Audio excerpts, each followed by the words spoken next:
Para muitas pessoas, comer um simples pedaço de pão pode significar sérios problemas à saúde. Os celíacos têm a intolerância ao glúten, substância presente no trigo e outros cereais. Miriam passava mal só de ver a comida na frente. O quadro piorou quando o intestino dela parou de funcionar. Você não tem força, você fica desesperada, sem poder entender o que estava realmente acontecendo com o corpo. Quem tem a doença celíaca não pode comer nada que contenha o glúten, proteína encontrada no trigo, aveia, centeio, cevada e no malte, cereais utilizados na composição da maioria dos alimentos, além de medicamentos e bebidas.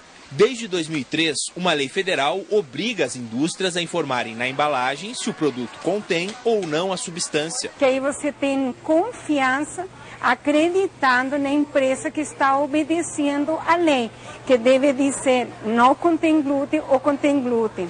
Atualmente, Miriam encontra no mercado mais opções de produtos sem o glúten.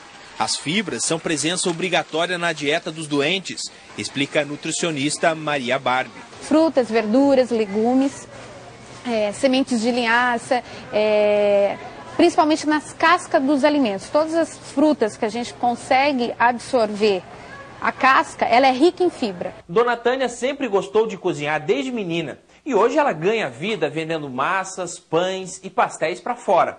E de uns 10 anos para cá, ela desenvolveu algumas receitas exclusivas para celíacos. Tem biscoitos, macarrão e lasanha. Primeiro faz a base da massa, depois vai a carne, moída ou de frango. Agora uma camada de queijo.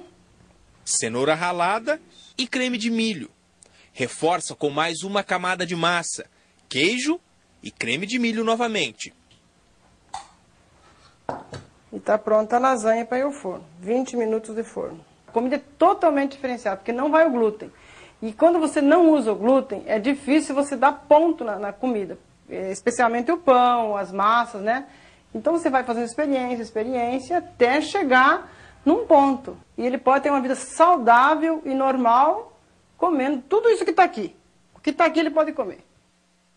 Pois é, e não é só o glúten não, há outras intolerâncias alimentares. Aqui no estúdio eu converso com a médica gastroenterologista e nutróloga do Hospital Pequeno Príncipe de Curitiba, a doutora Josemara Gurmini. Muito bom dia, doutora.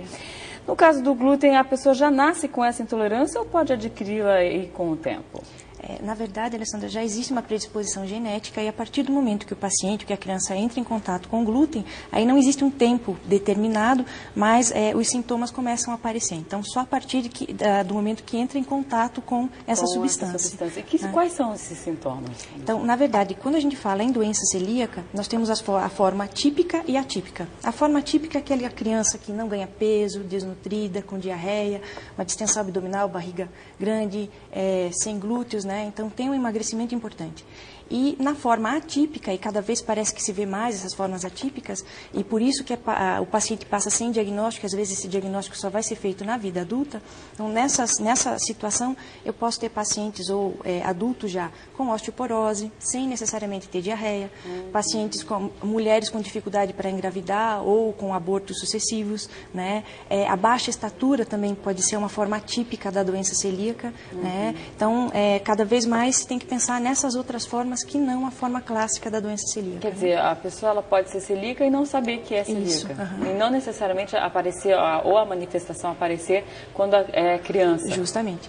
E no caso, por exemplo, da criança, a gente sabe que a recomendação é a leite materno até os 6 meses. Depois dessa idade já é reintroduzida alguns alimentos. Isso. É nessa época, nessa fase, depois dos 6 meses, é que pode manifestar essa doença celíaca? Então, geralmente a doença celíaca não é uma doença que acomete os primeiros 6 meses de vida. Então, como depende da introdução, do início dos alimentos com glúten, então geralmente acomete o paciente após os 6 meses, né? E o ideal seria o que é recomendado pela Sociedade Brasileira de Pediatria. Então, você não antecipa o glúten também não atrasa, né? Então, aleitamento materno exclusivo até os 6 meses, e aí, então, a partir dos 6 meses é que são introduzidos os alimentos complementares. E dentro desses alimentos, então, possivelmente vão ter alimentos que tenham glúten. E o tratamento é não comer nada que tenha glúten. Isso, então não existe como a pessoa deixar de ser celíaca. Não. Então, uma vez que é feito o diagnóstico, e por isso que é muito importante, né, o diagnóstico, esse paciente passa a ser celíaco e esse cuidado é para o resto da vida. né? Existem algumas doenças que acometem esse paciente com mais facilidade se houver transgressão de dieta. Então, tumores de intestino, algumas outras doenças autoimunes, que no paciente celíaco que faz o cuidado com a dieta, isso acaba tendo, eles têm a mesma chance de qualquer pessoa da população de ter esse tipo de doença. Agora, quando está havendo transgressão da dieta, essa chance aumenta. Né? Agora, o que é muito importante é que qualquer paciente, diante da suspeita de doença celíaca, não comece a ser feita, então, essa retirada do glúten antes da biópsia de intestino delgado.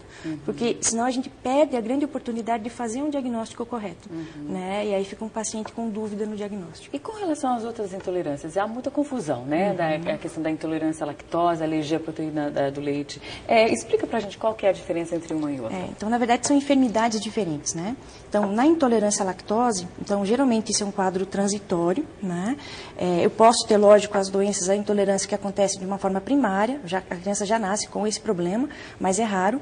E quando é secundária, geralmente é secundária, então, é uma diarreia crônica ou alguma outra doença que acomete essa vilosidade intestinal, esse intestino, diminui a superfície de absorção, parte dessa vilosidade perde o seu tamanho e diminui a produção, então, da enzima que vai digerir o açúcar do leite, que é a lactase. Né?